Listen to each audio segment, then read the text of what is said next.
Welcome to another edition of the Solopreneur Movement podcast. My name is Bruce Lund. I'm the founder of the Solopreneur Movement. Every single week, I come into your life to bring you a topic specific to your sales, your service, your marketing, or your mindset. I believe in today's world, most people are individual producers, are solopreneurs where the results fall solely on them every single day to build, maintain, and protect their confidence. And that's why I bring you a topic just like today's topic, which is a crucial conversation with yourself. If you're not having the results or the desired success that you believe you should be having, having coached thousands of people over the past decade, I've learned that it typically falls into one of two places. It's either number one, we don't know what we should be doing, or number two is we're just not actually doing it. Guys, it pretty much is that simple. The more I study, human behavior and psychology, having a PhD in human performance, now having coached thousands of people, it's either you don't know what to do or we're not disciplined enough to actually go out there and do it every single day. And so I'm here in beautiful Vail, Colorado. The Colorado Mortgage Lenders Association conference is going on. And so I'm here and I want to bring you a topic today because I was having a really good conversation last night with a bunch of different managers and executives. And it was really around this concept, So I just said, basically it's one of two reasons. People either don't know what to do or they do know what to do and we're just not accountable to actually doing it. And so that's what we're going to talk through today as we go through this process, okay? If you're not experiencing the results that you want, is it because it's not coming quick enough for you? Is it because it's too hard? Is it because you're comparing yourself to other people who have been doing a whole lot longer than you're actually doing it? And so I would tell you to be careful about that one. I believe in measuring success this way. This is where I started, and this is where I got to at the end of the day. Every single day I know exactly what I should be doing, and I measure it based on actual one versus actual two. Okay, so that's what I want to help you walk through today is how to measure progress over perfection and how to not fall into this trap of comparing yourself to other people. So the question is, why are you not having the success that you believe you should be having? And so again, it's either one of two reasons. Either you don't know what to do or you simply aren't being accountable to actually doing it. So if you don't know what to do or how to do it, it falls into one of two categories. It's either lack of knowledge or a lack of skill set. So if it's a lack of knowledge, are you seeking out mentors or are you seeking out disciples? All right. Do you have a strong knowledge of your products and your services? So to me, a mentor is somebody I can have a personal relationship with. I can pick up the phone right now. They're in my Rolodex already. I can have a conversation with them and they can give me advice. Okay. A disciple is somebody you do not have a personal relationship with, but you strongly connect with them on an emotional level because you can go absorb their content for free. Just like hopefully you guys enjoy this content that I pump out and you resonate with my message and the solopreneur movement. So that's kind of the two different buckets that I put them into. I should have mentors in my life. I believe everybody needs a coach in life in all areas that are important, whether it's sales training, whether it's business training, whether it's physical fitness, whether it's wellness, right? And so that's really what this topic is about then, is you don't know what to do. Therefore, you can go out there and seek it. Let's say you're brand new and you're just like, here I am. I have a lot of conviction and energy. How do we channel up that energy now to go do what it is you should be doing? All right. So that to me comes with the knowledge of it. What are you feeding your mind? Are you spending 30 minutes every single day sharpening your knowledge or sharpening part number two, which are your skill sets? So life doesn't get easier. Your skill sets will get you better. My favorite quote is Jim Rohn. Don't wish it were easier. Wish you were better. Guys, at the end of the day, there's certain skill sets that are required of you as a solopreneur, whether that's the sales side of it, whether that's creating content, whether that's the marketing side, whether that's your customer service, right? So again, all of this falls on you. So these all require a lot of different skill sets. So maybe what got you here won't get you there, right? My whole mindset is this. I'm not yet where I want to be, but thank goodness I'm not where I once was. I want to be better today than I was yesterday, and I'm going to be better tomorrow than I was today because I spend 30 minutes a day on my personal development. I am my greatest asset at the end of the day, okay? So that's really what it comes down to when it comes to your skill sets is do you work on scripts? Do you go out there and practice your networking skills?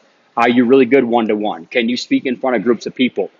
Are you able to overcome call reluctance or overcome objections, right? So think about the daily skill sets that are required of you and just rank them in order of importance and start with the most important ones and continue to sharpen your mind and sharpen your knowledge and your skills And because of that, now your confidence level is going to go up. When you do the heavy lifting, your confidence level should go up. All right. So that's the first reason why I believe people aren't as successful maybe as they think they should be. Is number one, they just don't know what to do. They don't have the systems in place. Okay. Or part number two, which is a tragedy to me, is where you know what you should be doing, you're just not accountable to doing it. And that's a hard conversation for me as a coach to have with a lot of people. Is the desire there?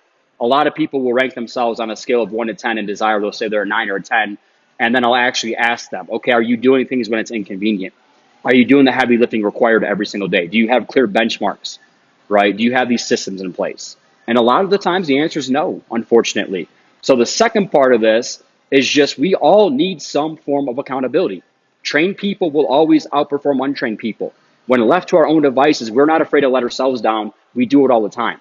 But as a solopreneur, where it falls solely on you, you can't do that. Unfortunately, it falls on you every day to protect your confidence and to wake up, paint up, spray up, and do the inconvenient things that's required of you, even when you don't feel like doing it. So I'm going to networking events here in Vail, where I'm staying out, I'm schmoozing, I'm hanging out with some of my biggest clients and my biggest advocates, and we're staying out late, maybe doing some shenanigans we shouldn't be doing in terms of networking and marketing and all that kind of stuff and having too many cocktails. But I still have to get up that next day. I still have to be disciplined. All right, because what do I have? I have a clear scoreboard of activities every single day that I have to get done that are my non-negotiables. And so that's the same thing for you then.